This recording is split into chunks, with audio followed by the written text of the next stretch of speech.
Hello friends, आप सभी का स्वागत है हमारे YouTube चैनल पर। आज एक बहुत ही नई अपडेट आपके सामने आ चुकी है जो कि RSMSSB यानी राजस्थान कर्मचारी चयन बोर्ड जयपुर की ओर से अभी अभी जारी हुआ है नोटिफिकेशन है CET यानी जो ग्रेजुएशन लेवल की CET है उससे संबंधित ये नोटिफिकेशन हाल ही में जारी हो चुका है। और इस नोटिफिकेशन में क्या कुछ दिया हुआ है, कौन सी भर्तियां स्नातक स्तर के CET में शामिल की गई है, इसके बारे में आज हम पूरी चर्चा करेंगे। फॉर्म भरने से लेकर सिलेक्शन होने तक आपका कौन सा प्रोसेस रहेगा उसके बारे में पूरी चर्चा आज हम इस वीडियो में करने वाले हैं। तो यार वीडियो पर लाइक कीजिए और अपने फ्रेंड्स के साथ इस वीडियो को शेयर कीजिए, और आप अगर चैनल पर नए हैं तो इसे सब्सक्राइब कीजिए। चलिए बिना किसी देरी के वीडियो को शुरू कर देते हैं।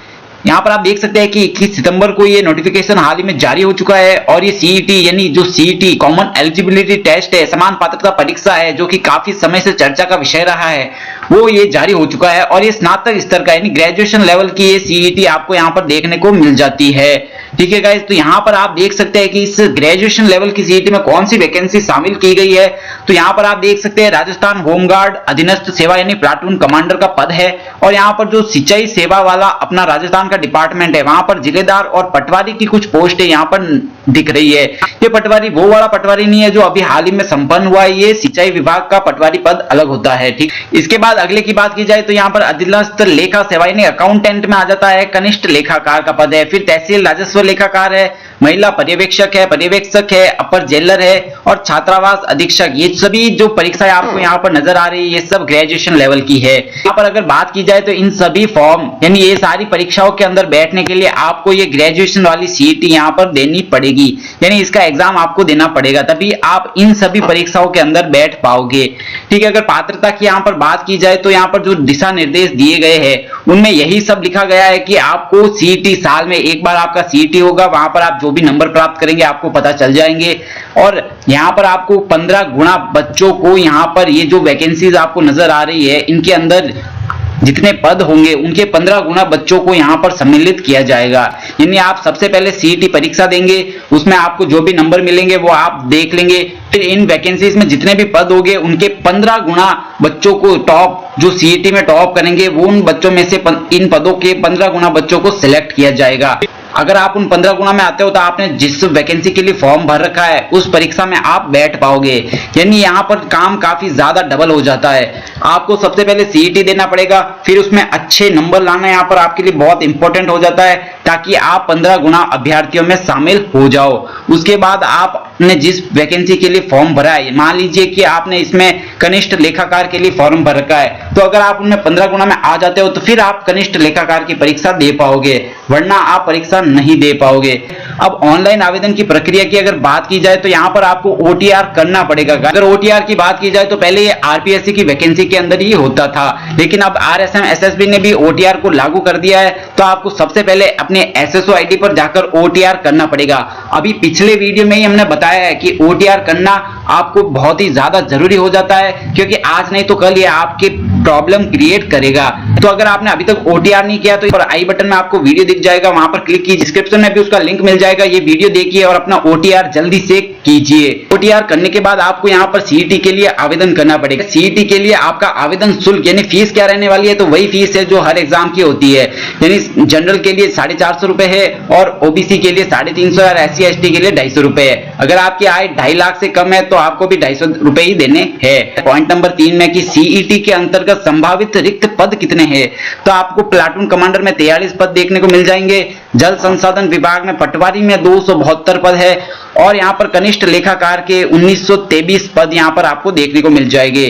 तहसील राजस्व लेखाकार में 198 पद है, महिला अधिकारिता पर्यवेक्षक में 176 पद है, उप जेलर में 49 पद है, छात्रावास अधीक्षक ग्रेड सेकंड में 335 पद है। आप जिस वैकेंसी में फॉर्म भरना चाहते हैं उसके सामने जो पद दिए हुए हैं उनको 15 से गुणा करने के बाद अगर CET में आपकी वो रैंक आ जाती है, आप उस रैंक के अंदर आ जाते हो, तो आप ये वाली परीक्षाएं दे सकते हो। लेकिन अगर आप इनके 15 गुना में शामिल नहीं हो पाते हो तो आप ये वाली परीक्षाएं नहीं दे सकते। इन सभी वैकेंसीज को अब आप मेंस का एग्जाम समझिए और CET को प्री का एग्जाम समझिए। आप इनमें से किसी भी योग्यता में आपको कोई कमी रहती है तो आप CET पास करने के बाद भी ये एग्जाम नहीं दे पाओगे।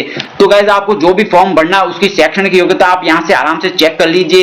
यहाँ पर आप देख सकते हैं कि पर्यवेक्षक में आपको सिर्फ ग्रेजुएशन की डिग्री चाहिए होगी, किसी भी स्ट्रीम से हो सकती है, कोई प्रॉब्लम नहीं है। पटवारी की अगर बात की जाए जो जल संसाधन विभाग में है, वहां पर आपको ग्रेजुएशन की डिग्री तो चाहिए ही होगी। उसके अलावा इनमें से कोई एक कोर्स आपको यहाँ पर चाहिए होगा। यहाँ पर सबसे कॉमन कोर्स मेरे को नजर आ रहा है वो है RSCIT का कोर्स। यानी अगर आपके पास RSCIT का कोर्स है तो आप यहाँ पर पटवारी वाला फॉर्म भर सकते हैं। आपके पास ग्रेजुएशन होना चाहिए और RSCIT होना चाहिए। बाकी सारी डिटेल्स अगर RSCIT के अलावा आपके पास कोई और कोर्स है तो उसकी डिटेल्स आप यहाँ पर चेक कर सकते हैं। यहाँ पर आपको पॉलिटेक्निक संस्थान से कंप्यूटर साइंस हो गया, उसके बाद आपको कंप्यूटर एप्लीकेशन का उच्च माध्यमिक प्रमाण पत्र हो गया, फिर आपके कोई उच्चतर योग्यता हो गई जो कंप्यूटर से रिलेटेड हो, ऐसी कोई योग्यता आपको यहाँ पर पटवारी के लिए चाहिए। जिलेदार का यहाँ पर कोई पद अभी है नहीं, उसमें सिर्फ ग्रेजुएशन ही चाहिए। प्लाटून कमांडर में आप देख सकते हैं कि यहाँ पर आप एक्स आर्मी मैन होने चाहिए या फिर आप किसी विश्वविद्यालय से आपने ग्रेजुएशन कर रखा हो। अब तहसील राजस्व लेखाकार की बात की जाए तो यहाँ पर भी आप देख सकते हैं कि यहाँ पर आपको लेखा यानी अकाउंट से संबंधित डिग्री चाहिए होगी। अगर आपके पास ग्रेजुएशन है तो वो भी यहाँ पर आपके काम आ जाएगा। उसके बाद जेलर की बात की जाए, पर्यवेक्षक की बात की जाए, छात्रावास अधीक्षक की बात की जाए तो इन सभी में आपको ग्रेजुएशन ही चाहिए होगा। यहाँ पर आप एज भी देख सकते हैं कि आपको कितनी एज के लिए यहाँ पर वैलिड है, तो उसमें आप अपने कैटेगरी के हिसाब से जो ईयर आपको बेनिफिट मिलता है वो आप यहाँ पर ऐड कर लीजिए। इसके बाद सबसे बड़ा अपडेट आपके सामने यहाँ पर मैं देने जा रहा हूँ। आज 21 सितंबर के दिन ये नोटिफिकेशन जारी हुआ है और 22 सितंबर से इसके फॉर्म भरना शुरू हो जाएंगे। जी हाँ गाइज, आप बिल्कुल ध्यान से इस डेट को नोट कर लीजिए कि 22 सितंबर से आपके फॉर्म भरने शुरू हो जाएंगे। आपको बिल्कुल भी देरी नहीं करनी है। ये फॉर्म सिर्फ 1 महीने तक ओपन रहेगा, यानी 22 सितंबर से 21 अक्टूबर तक ये फॉर्म आप भर सकते हैं। परीक्षा के आयोजन की डेट की बात की जाए तो पहली बार मैंने देखा है कि परीक्षा के आयोजन की डेट यहाँ पर साफ साफ लिखी हुई है। आप देख सकते हैं समान पात्रता परीक्षा जो कि ग्रेजुएशन लेवल की है, उसकी परीक्षा होगी 6 जनवरी से 9 जनवरी के बीच में कभी भी करवाई जा सकती है। अगर बहुत ज्यादा फॉर्म यहाँ पर भरे जाते हैं तो ये एक से ज्यादा पारियों के अंदर यानी एक से ज्यादा शिफ्ट के अंदर ये एग्जाम होगा। और यहाँ पर इस बार साफ साफ लिख दिया गया कि यदि परीक्षा एक से अधिक चरणों में आयोजित की जाती है तो नॉर्मलाइजेशन होगा ही होगा। ऑनलाइन आवेदन के निर्देशों की अगर बात की जाए तो आप यहाँ पर चेक कर सकते हैं कि आपको फोटो जो है वो 6 माह पुराना नहीं होना चाहिए। और अगर फोटो की बात की जाए तो उसके साइज की अगर बात करें तो यहाँ पर 50 से 100 KB के बीच का फोटो होना चाहिए। हस्ताक्षर की बात की जाए तो यहाँ पर आप काले या नीले रंग के पेन से हस्ताक्षर करेंगे और उसकी साइज 20 से 50 KB के बीच होनी चाहिए। अगर आपने ऑनलाइन आवेदन करते वक्त कोई गलती कर दी है तो उसमें आप संशोधन कैसे करेंगे? तो संशोधन करने का सिंपल सा तरीका है कि आपने जो वन टाइम रजिस्ट्रेशन किया है यानी आप जो OTR करेंगे उसमें आप अपना नाम, अपने पिता का नाम, जेंडर और अपनी डेट ऑफ बर्थ को संशोधन कर दे। वहां से आप जैसे ही संशोधन करेंगे आपके फॉर्म में ऑटोमेटिक संशोधन हो जाएगा। तो गाइज ऐसी नौबत आनी ही नहीं चाहिए।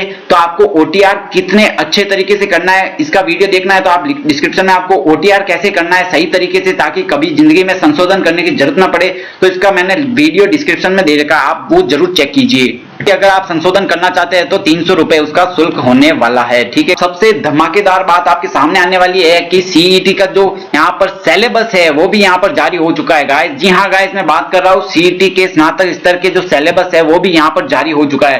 परीक्षा की स्कीम की बात की जाए तो यहाँ पर 150 प्रश्नों की संख्या होगी, एक प्रश्न 2 नंबर का होगा यानी टोटल अंक हो गए 300 और समय आपको 3 घंटे दिया जाएगा जो कि नॉर्मली RSM SSB के हर एग्जाम में दिया जाता है। आप देख सकते हैं कि भर भर के इन्होंने विषय दिए हैं, मतलब राजस्थान और भारत के लगभग सभी टॉपिक यहाँ पर दे दिए हैं।